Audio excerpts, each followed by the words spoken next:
Hey, everybody. Good morning. This is the day that the Lord has made. Y'all see, we've got a new face joining us. For those who don't know, this is Sermon Chat, where we jump on and take your questions on the sermon or just faith matters in general. And grab those devices, share this feed on all social media platforms. As you can see, started a new series on mental health, and today, the next couple of weeks, I'm gonna preach with how to deal with depression. We got a licensed therapist, one of our own, Dr. Croskey, who's joining us at this first watch, and then we're gonna have another licensed therapist join us at the second watch, taking your questions on the sermon or just faith matters in general. Again, let me encourage you to go check out the sermon notes in the app. I think great nuggets were dropped there. And we are so grateful for you joining us. Good morning. Good morning. I'm going to let Rev Maria say good morning while I share this feed. And then we're going to ask Dr. Croskey to say good morning. And we're going to be ready to chat it up for the next few moments. Good morning, good morning, good morning, everybody, and praise God for you. What a blessing to be here. I'm excited about this installment of Sermon Chat. I cannot wait for this conversation. And later today, I know we are going to be truly blessed. Thank you for everybody who's already sent your shout outs in the chat. As you are coming in, I always encourage you to go ahead and send us a shout out in the chat. Let us know that you're here. We are grateful to see you. And very grateful for Servant Croskey to be here with us. Good morning. Good morning. Good morning. I really appreciate the opportunity of joining you this morning. Thank you. Amen. Bless God. And for those who are just joining us, this is Sermon Chat, where we take your questions on the sermon or just faith matters in general. So please share this feed on all social media platforms as we talk about the sermon from the day was how to deal with depression. And so we want you to drop your questions in the chat. If you feel that you don't feel comfortable dropping your question there, you can always email it, and a pigeon will bring it here to the studio, and we'll take that question and share for the next few moments.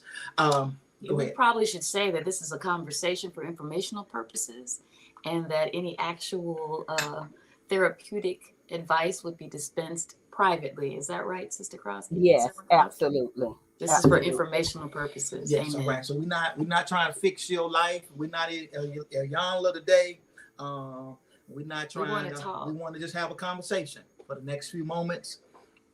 And in light of suicides that we're seeing more and more prevalent every day, and between Regina King's son and the young lady who was Miss USA, two recent suicides. Those are just the ones that we know about. There are several others that didn't make it to the news. Yes. Families are struggling, dealing with depression. And so please share this feed. Sister Croskey, you want to say anything? Good morning. Thank you so much for joining us. I just want to say that I'm really delighted that we're having this conversation today. I think that it's well overdue. And we all know how serious the issue of depression is in our community, and particularly in the Black community. So I'm very happy that we're having the discussion, because we need to talk more about it, and because we have so many people out there that really, really need help. Yes, ma'am. And so, Sister Croskey, I just felt led. So many people who I talk to are dealing with depression. Mm-hmm. And some of them happen to be, and I talked about it today in the sermon, some of them happen to be preachers and pastors. Mm-hmm. And so in light of the young lady and Regina King's son who committed suicide, I think to me it was a subject that we needed to address. And I think I needed to preach through it. So I'm going to be kind of in a teaching mode for the next few weeks. I wanted to have some points, and when the Lord gave me that, I also reached out to you all, members of the church, and say, hey, would you extend yourselves? And I was just so grateful that you all did, because I'm excited. And I pray that members and kingdom partners take advantage of the opportunity, because I know, Sister Croskey, we talk quite often, and you tell me how much your calendar is full, completely full, in seeing clients who are dealing with depression. Yes, absolutely.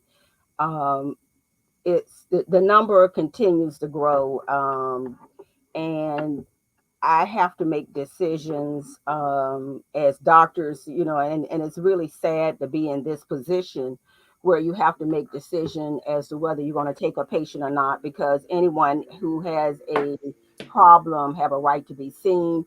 And what you do, you of course, if you cannot see them because the calendars are so full, and you hear it, you're moving people around on your calendars to make sure, well, you know what, let me prioritize this person, let me move this person back a week or two, because I never want to have someone that calls in for assistance.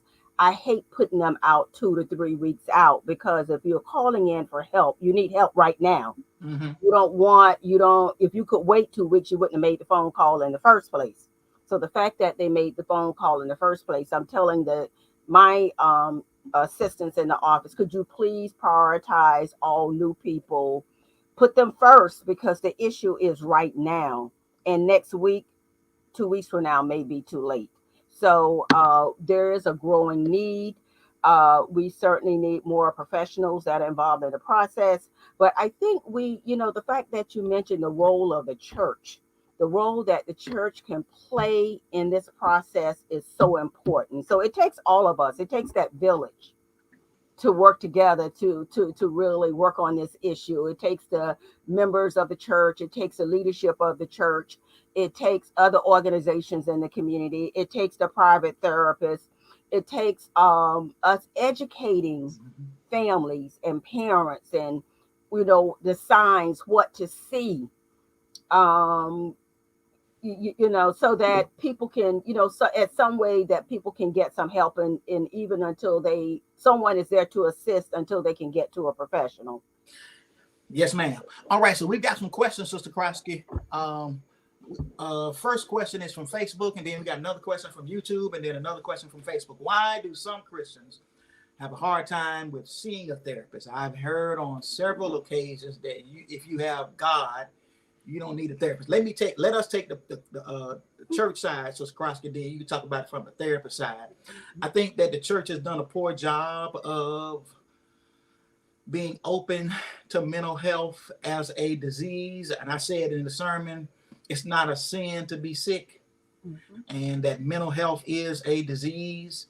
I think we, as long as I got King Jesus, mental illness, as long as I got King Jesus, I don't need anybody else. So those are some of the things, the church jargons that we've used. And I think that we've not talked about it enough. We've not created cultures in churches that bring mental health therapists along the side, that that we can't have Jesus. You all heard me say it, you can have Jesus and a therapist. I've said that quite often, and we've not done an effective job, I believe, as a church. So in turn, from a historical perspective, then that's why we have Christians having a hard time seeing a therapist. You got anything you want to add? I think that one of the other things is the images that we see of church and the history of the church. The church history, if you see movies and stuff, mental illness is dealt with as kind of being demonic or something like that. Oftentimes it's depicted that way. And even if we don't literally think that, if that's not top of mind, I think somewhere that's in the ethos of our society. And I think that that's another thing that ethos, y'all. Go ahead. Mm-hmm. It's in the wind. It's in the public identity that the church views any type of mental illness, and there's a spectrum of mental illness which is what you're saying is disease, but the church is often depicted as seeing that as demonic. I think that's another factor that none of us are necessarily cognizant of. It's not at the top of our minds, but it's out there in our culture. What do you think, Sister Croskey, from your I perspective? agree with what both of you all are saying, and I think that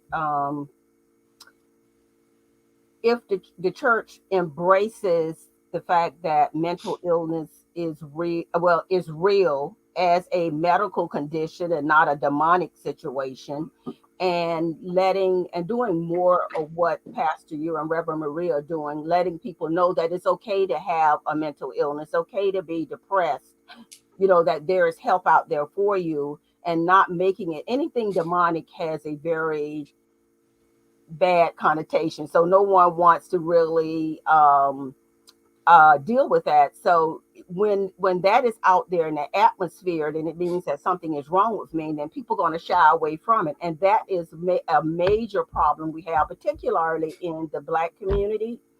Is how it's seen. It's not seen if you are depressed and you're crazy.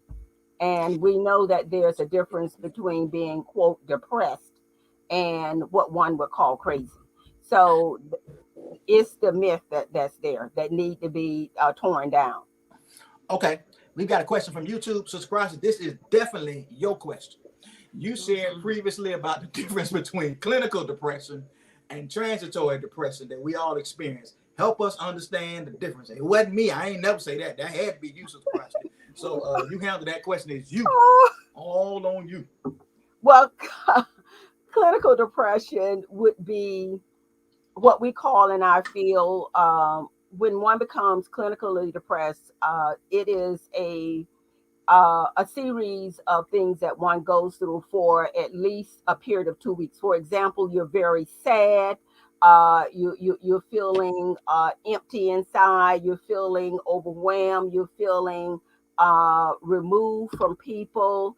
You're feeling that you don't deserve to live. I mean, just all kinds of negative emotional feelings about yourself you're exuding, and those are things that you feel inside. And if those things exist for 2 weeks or more, then you will come up with a label of being clinically depressed.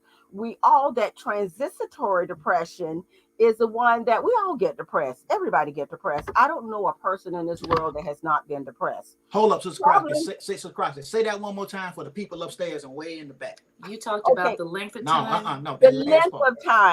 of time, we all get depressed. What makes depression moves from being transitory or situational or whatever to clinical depression, it's basically the length of time. And because you can feel very, very, very bad today emotionally, you feel like I just don't want to be here. Nothing is going right. That sense of overwhelming void, emptiness is inside of you. But tomorrow you feel great. I'm good. Yesterday wasn't a good day, but today is a good day. But if I feel this same level of overwhelmness, just disconnected from society, wanting to be left alone, sad, overwhelming sadness. If that goes on every day for a period of 2 weeks, then we have shifted into what we would call clinical depression. Okay. All right. So, Croskey, we've got another question here. Where does the feeling of embarrassment come from, which prevents someone from reaching out for help? From a church perspective, where do you think, Rev Maria? I think, while we are encouraged to grow in grace in church, we encourage that all the time. Sometimes we miss that it's a growth process. And I think people get embarrassed when they make grace a goal rather than recognizing it as a growth process. And I think that's where the embarrassment comes from, because if I look at myself at this moment in time, I may not be at the goal of where I want to be in my life, but that does not mean that I'm not in the growth process of grace. And that's why I think it's so good when you say it all the time. I'm not where I want to be, but I'm not where I used to be. And the other thing is that it depends on what other church environments you've been in, because sometimes people are elevated and paraded as being, the example of what a good Christian ought to be, look like, and all that. And we only see in that moment in time. We don't know the other stuff going on in the background. Mm-hmm. And then we're embarrassed if, when we look at our backgrounds, that we see that stuff happening. We look at what happens as soon as we walk out the church door and we don't look like the example, mm-hmm. So we get embarrassed. But I pray that with this kingdom movement, what goes along with the no hating rule is the whole thing of don't compare yourself to other people, and be who you are and who God is growing you by in grace to be. Yeah, for those who are just joining us, this is Sermon Chat where Rev Marie and I jump on as soon as worship is over, and started a sermon series today called How to Deal with Depression. We've invited several of our members who are licensed therapists. Dr. Laverne niece Croskey is on at this service, and then we're going to have another member who's a therapist, licensed therapist, is going to be on at the 10 o'clock service. And every week this month, as we're dealing with this, we're going to invite them to be a part of the conversation that we're having. So you can drop your questions here, or if you feel as if you want to, you don't want to put your question in the chat, just send an email and a pigeon to drop it off here at the studio, and we'll share that question. We won't share your name. Go ahead, Sister Cross. Yes, if I can, I'd like to take a stab at that question as well. Where does the feeling of embarrassment come from, which really prevents us from reaching out for help? We know society, from our socialization process, starts very early in life, and we are told by our parents, those who shape us from the very beginning, that if we start saying something, I don't feel good. If we use the word depressed around our families years and years ago, they would tell you that you shouldn't say that. This will mean that you're crazy.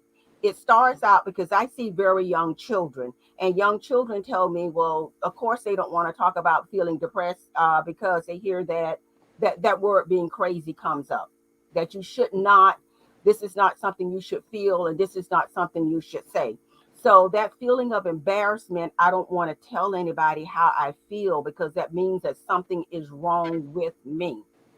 And there's, of course there is something wrong, but it does not mean that you are, quote, crazy. And that's the thing that people are afraid of. They equate depression with being crazy. And why is that? Is that a historical piece?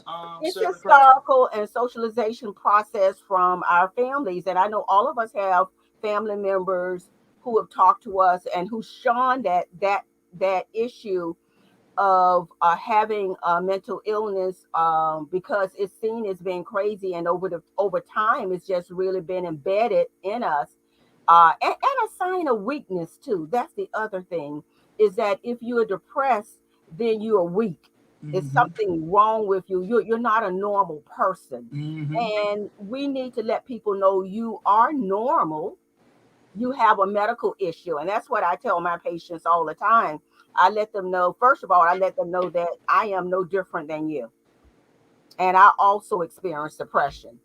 But I let them know, we talk about it. I'm very real, very honest with them, and that everybody feels it. We have now, since we have national figures coming out and saying I am depressed, now it's being more accepted to be depressed and talk about it. When we have our vice presidents' wives come out and say they're depressed, people of stature in the country and in our communities come out and talk about it. And people see these people run businesses. And I tell people, I see people who are doctors or lawyers, people who run $1 million companies come to see me because they are depressed. But these people are functioning members of society that we see every day. And it's okay to be depressed. And that reason why they come to see me is that I need to be able to continue to run my business. I need to be able to continue to see my patients, but I need to make sure that I'm okay.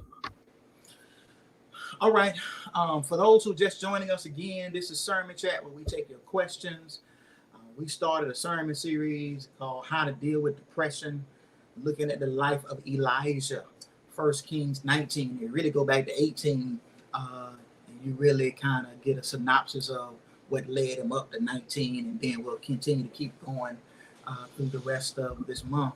We've got time for one more question, so come on, y'all, drop your questions. We've had a great time here, and we're keeping Sister Croskey from her small group that meets on Sunday, and I know she wants to get to it. First Kings 19, 1 through 9. So we've got time for one more question. Thank you for joining us. Thank you for inviting us in your homes. I am so grateful that Servant Croskey, people will go back and watch this later, not live. And they'll be blessed because of the conversation that we're having. And I pray that you've been blessed by the sermon. So we got time for one more question. Reverend, do you got any pre-live questions or anything you want to add while people are dropping? I do. I want to, Servant Croskey, could you talk about, what you already mentioned that you're concerned over the suicides that we've seen. Can you talk about the spectrum, depression as a spectrum? Because everybody, you're saying, and we were saying that everybody gets depressed. Everybody doesn't commit suicide. So can you talk about the spectrum of depression that we're... Oh, yes, too. So your question is more dealing with how to getting it all the way from that beginning depression all the way to a point that someone commits suicide. Yes. What happens, I think, with that process is that when individuals become clinically depressed, over time, if those issues that cause the depression, and that's what we need to look at, the causative factors that makes one depressed, if those issues are not dealt with, then the individual will become more depressed. So now we're talking about movement on that spectrum. So it's moving to a heightened level of depression that the person is having, and then when they start having a heightened level of depression, they may also have some psychosis. They may begin to start hearing voices. Talking to them, telling them you should do something to yourself. Go and walk out in front of that car. You don't deserve to live anyway. Go and jump off of that building, as we have the Miss USA jumped off a building.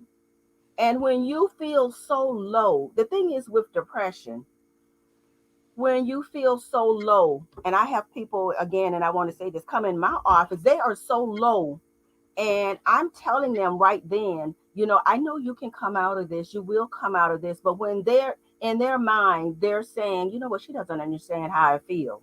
She doesn't know that I'm in this hole, and I can't even see the light that she tells me. I'm in a tunnel, that I can get out of this. The only hope that they see is ending their lives. If that's the only peace that I can get, is to just end this.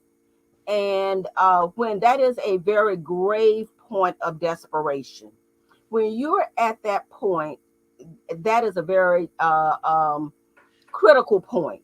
At one point had a patient that committed suicide. I had a patient that I had in my office, it's been many years ago, that I realized was at a point that I needed to have her hospitalized. I discussed that issue with her treating psychiatrist, that we need to get her in the hospital now. She didn't want to live. I talked to her about everything. She didn't care about any of those things that I talked about. She wanted to die. We got her admitted immediately into a psychiatric facility to try to, another level of intervention. She went into the bathroom with staff there. She was on one-on-one watch. She went into the bathroom, locked the door, and stuffed toilet tissue down her throat. Because the intent was there.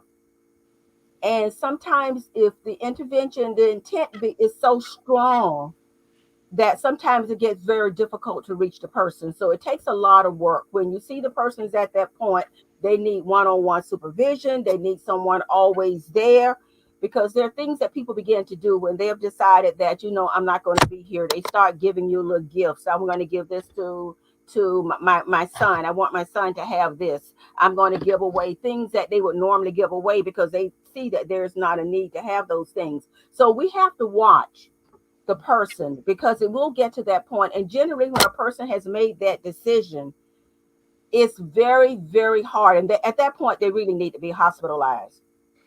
We've got one last question to Servant Croskey, and we're going to get out of here. What's the best way to approach? So I'm just glad these questions are coming, and they're not coming to me. What's the best way to approach someone that may need to see a therapist and is very resistant to the idea?